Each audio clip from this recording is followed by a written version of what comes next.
The village of Balagrove was as close to the end of the world as any place could be, tucked away on the edge of the Atlantic. Its weathered buildings clung to the cliffs like barnacles.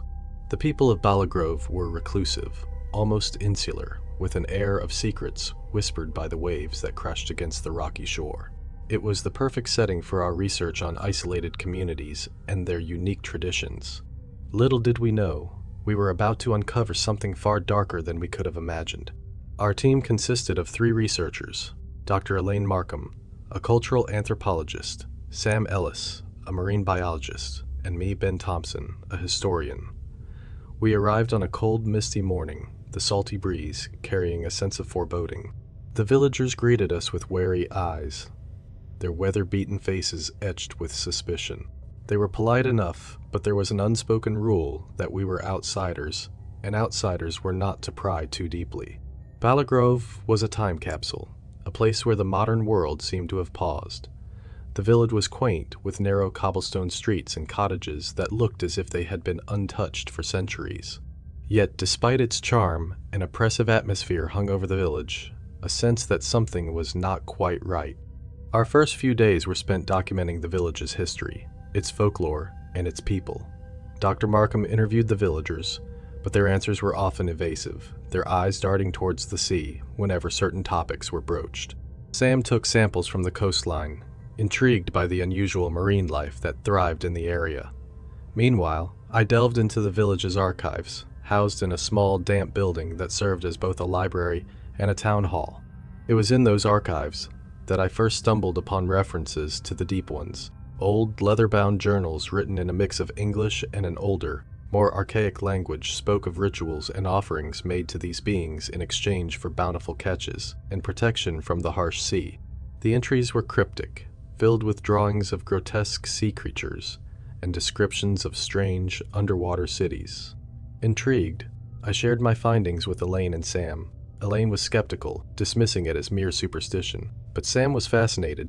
His scientific mind was drawn to the possibility of discovering a new species, something that could revolutionize marine biology. We decided to investigate further, our curiosity outweighing our better judgment. One night, as the fog rolled in thick and heavy, we followed a group of villagers down to the beach. They carried lanterns and whispered prayers in that strange old language. Hidden behind a cluster of rocks, we watched as they waded into the surf, casting their lanterns into the water. Moments later, the sea began to churn, and a low, guttural sound echoed across the bay. Out of the depths emerged a creature unlike anything we had ever seen. Its body was covered in scales that shimmered in the lantern light, its eyes large and black, reflecting an ancient intelligence. Tentacles writhed around its form, and a mouth filled with needle-like teeth gaped open, emitting that same haunting sound.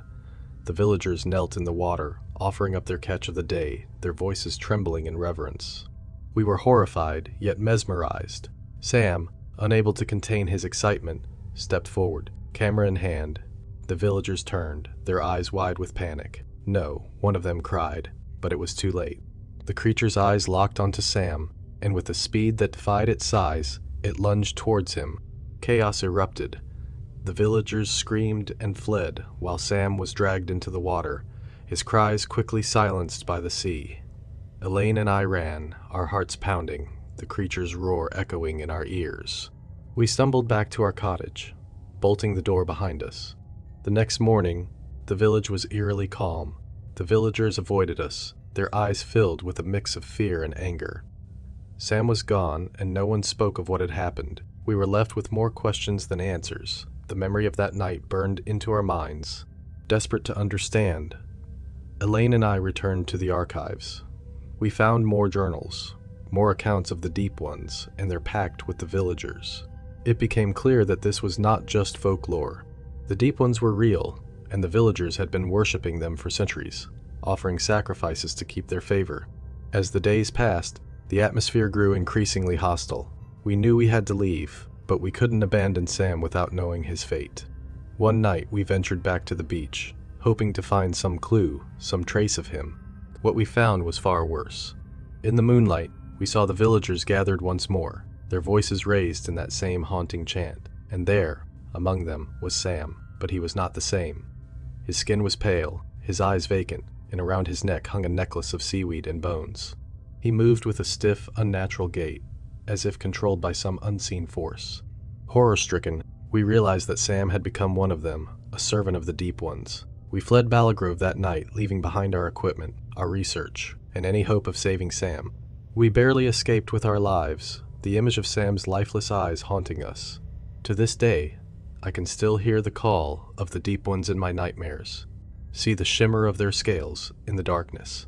Balagrove is a place best left forgotten, its secrets buried beneath the waves. We came seeking knowledge, but what we found was a horror beyond comprehension. And somewhere, out there in the depths, the Deep Ones wait, biding their time, their ancient eyes watching the shore.